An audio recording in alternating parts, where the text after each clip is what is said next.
ऋषभ पंत ने आधी रात सीएम धामी से क्यों लगाई गुहार? करोड़ों कमाने वाले क्रिकेटर को छोटी सी चीज के लिए 3 साल से क्यों करना पड़ रहा है इंतजार? आखिर क्या है पूरा मामला? सोचिए दोस्तों, जिस क्रिकेटर का नाम देश ही नहीं बल्कि पूरी दुनिया में जाना जाता है, जिसके पास करोड़ों की कमाई है, जो इंटरनेशनल क्रिकेट में भारत का प्रतिनिधित्व कर चुका है, वही खिलाड़ी अपने ही राज्य उत्तराखंड में अपना घर बनाने के लिए जमीन तलाश रहा है। और हैरानी की बात यह है कि जमीन खरीदने की कोशिश 1-2 महीने से नहीं बल्कि करीब 3 साल से चल रही है। मामला अब इतना बढ़ गया कि ऋषभ पंत ने सीधे उत्तराखंड के मुख्यमंत्री पुष्कर सिंह धामी से मदद की गुहार लगा दी। लेकिन कहानी में सबसे दिलचस्प बात अभी बाकी है। पंत ने मुख्यमंत्री से जमीन मुफ्त में देने की मांग नहीं की है। उन्होंने साफ कहा है कि वह सरकार से जमीन खरीदना चाहते हैं और इसके लिए सरकारी रेट देने को भी तैयार हैं।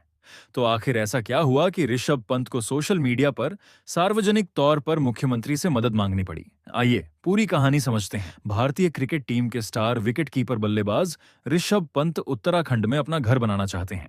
उनका जन्म हरिद्वार जिले के रुड़की में हुआ था। क्रिकेट की शुरुआती राह भी उत्तराखंड से ही जुड़ी रही, लेकिन प्रोफेशनल क्रिकेट में आगे बढ़ने के लिए उन्हें दिल्ली जाना पड़ा। इसके बाद पंत ने भारतीय क्रिकेट में अपनी अलग पहचान बनाई।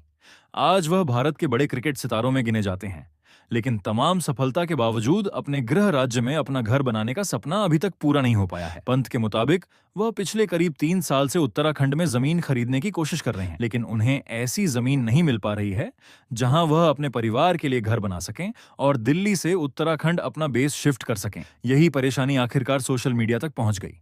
पंत ने मुख्यमंत्री पुष्कर सिंह धामी को टैग करते हुए अपनी बात सार्वजनिक कर दी।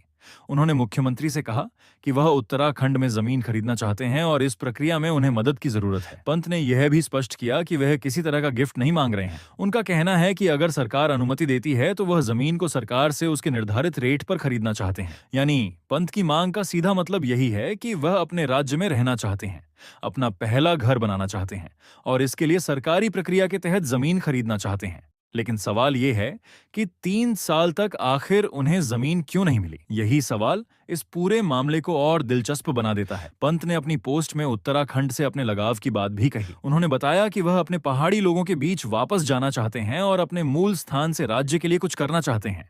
वह सिर्फ घर बनाकर रहने की बात नहीं कर रहे, बल्कि अपने राज्य के विकास में योगदान देने की इच्छा भी जता रहे हैं। उन्होंने मुख्यमंत्री से इस मामले को देखने और मदद करने की अपील की। अब यहाँ एक और बात सामने आती है जिसने इस पूरे मामले को चर्चा में ला दिया है। कुछ ही समय पहले खबर आई थी कि वित्तीय वर्ष 2025 से 26 में ऋषभ पंत उत्तराखंड के सबसे ज्यादा टैक्स देने वाले व्यक्ति बने हैं। रिपोर्ट्स के मुताबिक उन्होंने करीब 23.84 करोड़ रुपए का इनकम टैक्स जमा किया था। यानी एक तरफ पंत अपने राज्य के बड़े टैक्स पेयर्स में शामिल हैं और दूसरी तरफ वह उसी राज्य में अपना घर बनाने के लिए जमीन खरीदने की प्रक्रिया को लेकर परेशान है। इसी वजह से उनकी सोशल मीडिया पोस्ट तेजी से चर्चा में आ गई। हालांकि पंत ने अपनी पोस्ट में किसी पर सीधे आरोप नहीं लगाया। उन्होंने सिर्फ मुख्यमंत्री से मदद मांगी और कहा कि उन्हें इस प्रक्रिया को लेकर स्पष्टता नहीं मिल पा रही है। और यही वह जगह है जहां कहानी थोड़ा और दिलचस्प हो जाती है। पंत उत्तराखंड से भावनात्मक रूप से जुड़े हुए हैं। उन्होंने क्रिकेट की ऊंचाइयों तक पहुंचने के बाद भी अपने गृह राज्य से अपना रिश्ता बनाए रखा है। वह चाहते हैं कि दिल्ली से अपना बेस उत्तराखंड में शिफ्ट करें और वहीं अपना घर बनाएं। लेकिन जिस जमीन की तलाश वह इतने लंबे समय से कर रहे हैं, वह अब तक पूरी नहीं हो पाई। इसलिए उन्होंने सीधे मुख्यमंत्री तक अपनी बात पहुंचाने का फैसला किया।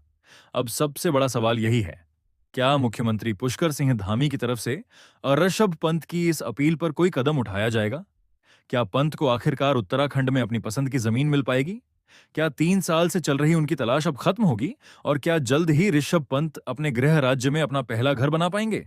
फिलहाल पंत ने अपनी तरफ से अपनी बात मुख्यमंत्री तक पहुंचा दी है। अब सबकी नजर मुख्यमंत्री पुष्कर सिंह धामी के जवाब पर है, क्योंकि कहानी यहां खत्म नहीं हुई है। अब देखना होगा कि पंत की इस सार्वजनिक अपील के बाद सरकार की तरफ से क्या जवाब आता है।